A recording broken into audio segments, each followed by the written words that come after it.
শান্ত নীরব রাত, তন্দ্রাহীন দুটি আখিপাত, আমি একা ঘরে, এই সময় তোমাকেই বেশি মনে পড়ে। Very nice. Thank you. ওই গল্পটা আগে শুনি। সত্যি শুনবেন? শোনার অপেক্ষায় তো, সেই জন্য তো ফোন লাইন কেটে দেওয়ার এক সময় উঠাইলাম। অনেক সুন্দর, ভালো হয়েছে। আমি আগে বলছি মাইন্ড করবেন না। হ্যাঁ না, মাইন্ড করে মিনা কার্টুন নকল করা। মিনা দাদি বলতেছে, মিনা কার্টুন দেখছেন না? টেলিভিশনে দেখছেন না? আমি টেলিভিশন খুব কম দেখি। হ্যাঁ, দেখলে তো মজা লাগতো। তো দেখ, মিনার দাদি বলতেছে, হ্যাঁ মিনার দুধগুলা বড় বড় হইতেছে। সরাসরি বলতেছে নকল?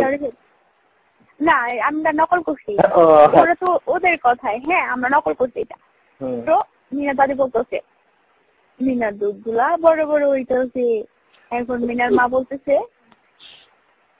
হ মা, তুমি হালকা কথা কইছো, অন থেকে আমগর মিনার বেশি খাওয়ানোর দরকার নাই, নইলে পোলা পাইনগর নজরে পড়ে যাইব গা। এখন মিনার বাবা বলতেছে,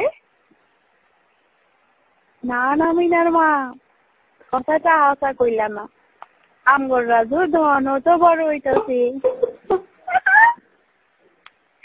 আর রাজু ধনের লগে লগে মিনার দুধও বড় দরকার।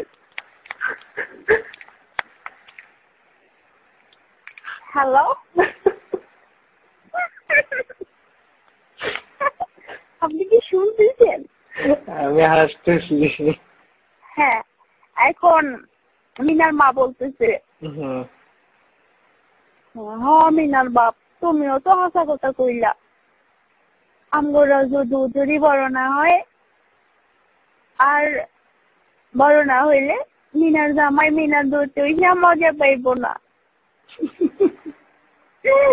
এখন মিনার বাবা বলতেছে, মিনার মা, অন থেকে আমগোর রাজু আর মিনার দুইজনেরই বেশি বেশি খাওয়ান দরকার।